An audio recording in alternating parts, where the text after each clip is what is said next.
சற்று முன் பயங்கர திருப்பம். ஆஸ்திரேலிய அணியை பலி கொடுத்த இந்திய அணி.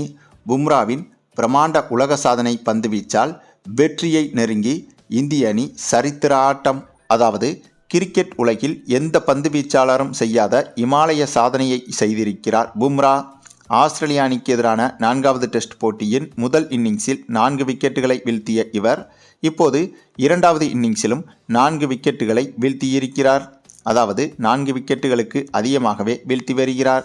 2வது இன்னிங்ஸில் ஆஸ்திரேலிய அணியின் முதல் 6 விக்கெட்டுகளில் பும்ரா மட்டுமே 4 விக்கெட்டுகளை சாய்த்தார். இதன் மூலம் டெஸ்ட் கிரிக்கெட்டில் ஒட்டுமொத்தமாக 200 விக்கெட்டுகள் என்ற மைல் கல்லை கடந்திருக்கிறார். இதில் மிகப்பெரிய சாதனை என்னவென்றால் மிக குறைந்த பவுலிங் சராசரியுடன் இந்த சாதனையை செய்திருக்கிறார் ஜஸ்பிரீத் பும்ரா. பும்ராவின் பவுலிங் சராசரி என்பது தற்போது 19.38 உள்ளது. அதாவது பும்ரா எடுத்த இந்த 200 விக்கெட்டுகளில் ஒவ்வொரு விக்கெட்டுக்கும் சராசரியாக 19 ரன்கள் மட்டுமே கொடுத்திருக்கிறார் என்பதைத்தான் இந்த சராசரி உணர்த்துகிறது. ஆக 200 விக்கெட்டுகளை வீழ்த்திய பின் மிக குறைந்த பவுலிங் சராசரி வைத்திருந்த பந்து வீச்சாளர்களில் இப்போது சர்வதேச அளவில் நம்ம பும்ரா தான் முதல் இடத்திலும் இருக்கிறார். அது மட்டுமின்றி ஒட்டுமொத்தமாக 200 விக்கெட்டுகள் அல்லது அதற்கும் மேல் வீழ்த்திய பந்து வீச்சாளர்களை கணக்கில் எடுத்துக்கொண்டாலும் அதிலும் இப்போது பும்ராவே மிக குறைந்த பவுலிங் சராசரி வைத்திருக்கிறார். மேலும் வெஸ்ட் இண்டீஸ் அணியின் மால்கம் மார்ஷர் என்ற ஜாம்பவான் பவுலர் ஒருவர் 376 டெஸ்ட் விக்கெட்டுகளை வீழ்த்தியிருக்கிறார். இவரது பவுலிங் சராசரி என்பது 21 உள்ளது. அதாவது இவர் வீழ்த்திய ஒவ்வொரு விக்கெட்டுக்கும் சராசரியாக 21 ரன்கள் கொடுத்திருக்கிறார்.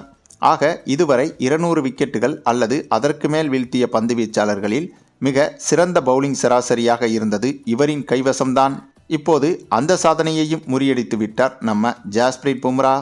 மேலும் மிக குறைந்த பந்துகளில் 200 விக்கெட்டுகளை வீழ்த்திய இந்திய பவுலர் என்ற சாதனையையும் பும்ரா செய்திருக்கிறார்.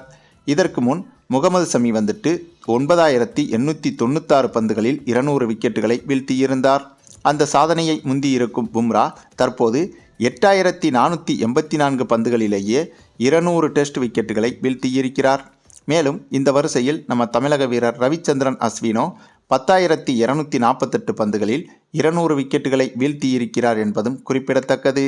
அதே சமயம் பும்ராவின் இத்தகைய வெறித்தனமான பந்து வீச்சால் இன்றைய தினம் டிராவாக வேண்டிய மேட்சில் இந்திய அணி வெற்றியின் பக்கம் திரும்பியிருக்கிறது. அதாவது கிட்டத்தட்ட இன்றைய நாள் ஆட்டத்தில் ஆஸ்திரேலிய அணியை 180 அல்லது 200 ரன்களுக்கு உள்ளாகவே ஆல் அவுட் செய்து இந்திய அணி இந்த போட்டியை எளிதாக வென்றுவிடும் என்பதை இப்போதே சொல்லிவிடலாம். அந்தளவுக்கு ஆஸ்திரேலிய அணியின் மொத்த ஆதிக்கத்தையும் இன்றைய ஒரே நாளில் சரித்து காட்டியிருக்கிறார் நம்ம ஜஸ்பிரீத் பும்ரா.